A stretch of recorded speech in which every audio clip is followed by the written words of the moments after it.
How to find your Discord ID on mobile. What's up everyone? In this tutorial I'm going to show you guys a easy way where you can easily find your or anyone else's Discord ID.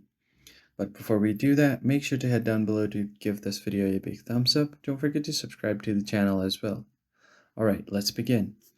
So if I go ahead and tap on my DMs, here is nothing actually happening. So if I just tap on this profile, I don't have any option to copy this person's ID. So right here, if I tap on it, I don't have anything right here. It just says close DM. Now, what you have to do is tap on this U icon at the bottom right, and on the top right corner, you will see this gear icon.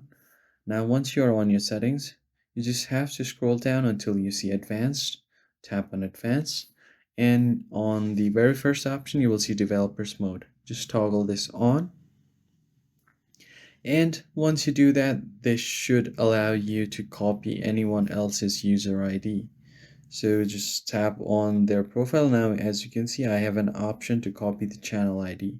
So just tap on their profile, tap on this three dots here. You see an option to copy username or copy user ID as well. So that is it for today's video. I'll catch you guys on the next one. Thank you for watching.